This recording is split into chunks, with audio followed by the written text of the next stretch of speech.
ओम शांति।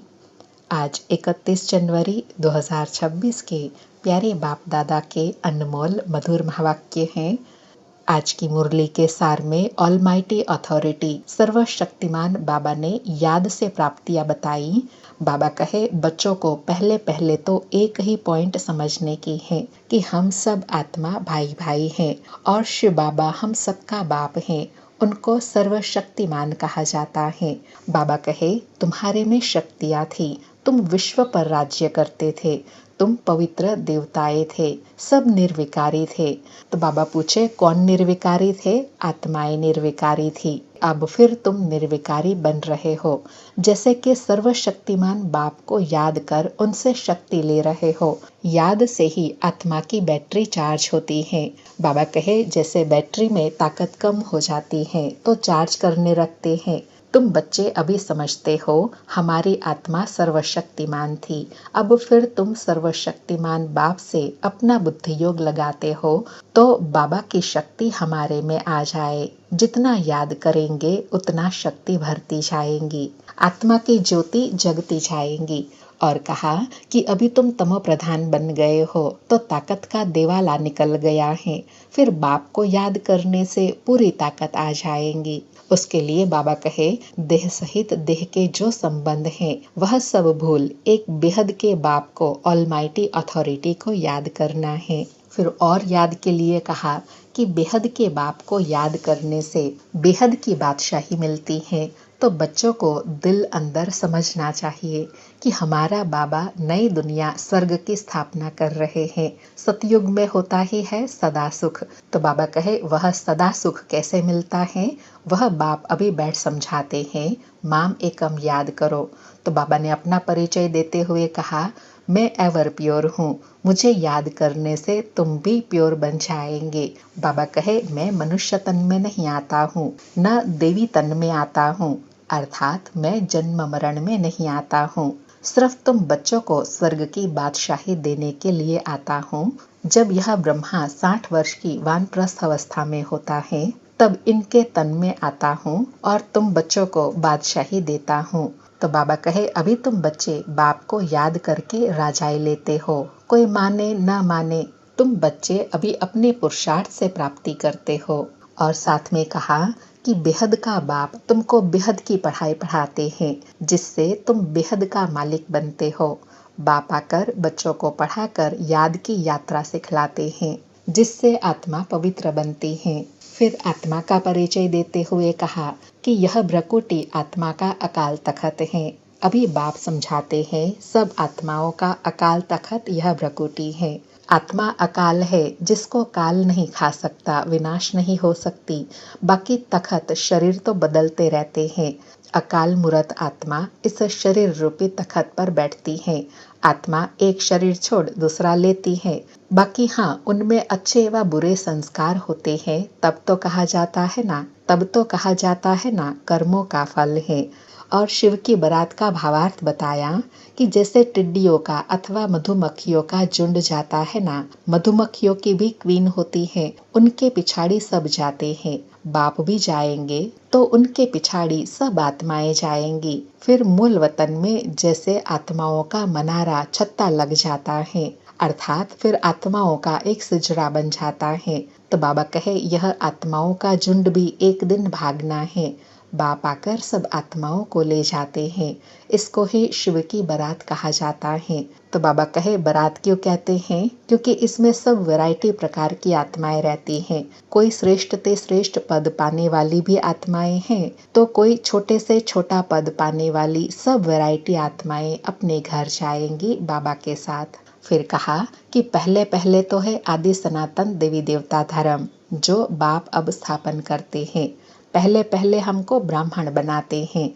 प्रजापिता ब्रह्मा है ना, तो प्रजापिता ब्रह्मा के बच्चे हम भाई बहन हो जाते हैं, ब्रह्मा कुमार और कुमारिया। बाबा कहे जरूर निश्चय बुद्धि होंगे तब तो इतने ढेर भी के हैं। तुम्हारे में भी जो पक्के हैं वह जरूर सतयुग में पहले पहले आएंगे। फिर बाबा कहे गौमुख का यादगार दिखाते हैं, क्योंकि निराकार बाबा को बोलने के लिए मुख तो चाहिए ना, उसी का ही गायन गौमुख है। इसलिए बाबा कहे मधुबन में भी गौमुख का यादगार है। गौ के मुख से पानी आता है, उसको गंगा जल समझते हैं। बाबा कहे यह वास्तव में ज्ञान अमृत की बात है। और कहा कि इस दुनिया को कहा जाता है फॉरेस्ट ऑफ थॉर्न्स, कांटों का जंगल। सबसे बड़ा कांटा है काम का कांटा। इसलिए बाबा कहते हैं काम जीत जगत जीत बनना है। और साथ में कहा कि सन्यास 2 प्रकार के होते हैं, एक हद का, दूसरा बेहद का। बेहद का सन्यास अर्थात सारी पुरानी दुनिया का, संबंधियों आदि का बुद्धि से सन्यास करना, रहना उसमें ही है लेकिन बुद्धि से उपराम होना है। बाबा कहे तुम्हारे लिए अब स्वर्ग की स्थापना हो रही है, तो तुम्हारी बुद्धि स्वर्ग तरफ हो। बेहद का बाप कहते हैं मुझे याद करो, मन मना भव मध्याजी भव, तो तुम देवता बन जाएंगे। और लास्ट में कहा कि श्रीमत अर्थात श्रेष्ठ ते श्रेष्ठ मत भगवान की है, बाकी सब है मनुष्य मत। मनुष्य मत से गिरते आए हो, अब श्रीमत से तुम्हारी चढ़ती कला होती है। बाप श्रीमत से मनुष्य से देवता बनाते हैं।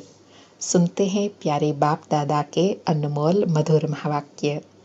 आज बाबा कहे मीठे बच्चे, तुम यहाँ आए हो सर्वशक्तिमान बाप से शक्ति लेने, अर्थात आत्मा दीपक में ज्ञान का घृत डालने। आज मुरली से प्रश्न है, शिव की बारात का गायन क्यों है? उत्तर में बाबा कहे क्योंकि शिव बाबा जब वापस जाते हैं तो सभी आत्माओं का झुंड उनके पीछे पीछे भाग कर जाता है। मूल वतन में भी आत्माओं का मनारा अर्थात छत्ता लग जाता है। तुम पवित्र बनने वाले बच्चे बाप के साथ साथ जाते हो, साथ के कारण ही बारात का गायन है। सारी मुरली से धारणा के लिए सार है।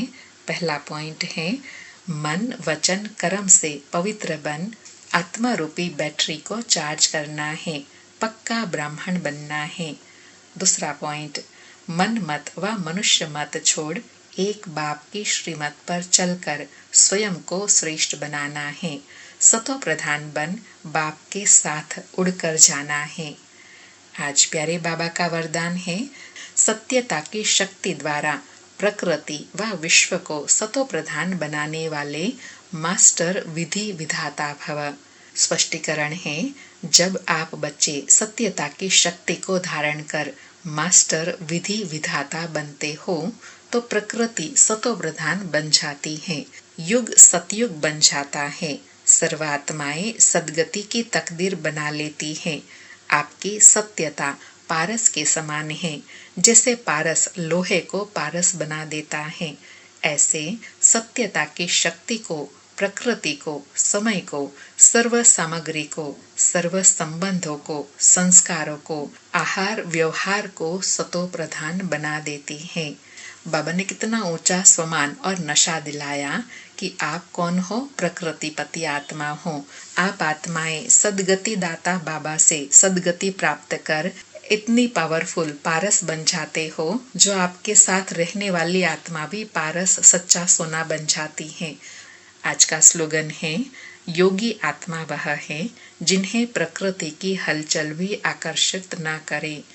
आज के अव्यक्त इशारे हैं, इस अव्यक्ति मास में बंधन मुक्त रहे, जीवन मुक्त स्थिति का अनुभव करो।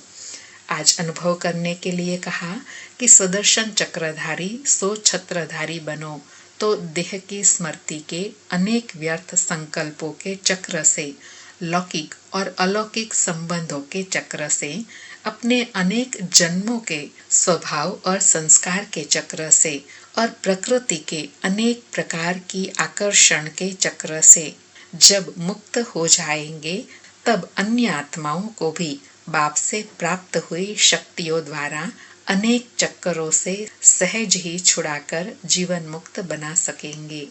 बाबा कहे, जब स्वयं पहले व्यर्थ के चक्करों से बचेंगे, तब सारे विश्व की आत्माओं को बाबा से प्राप्त की हुई शक्तियों द्वारा अनेक चक्करों से बचाकर जीवन मुक्त बना सकेंगे। अच्छा, ओम शांति। शुक्रिया बाबा, शुक्रिया।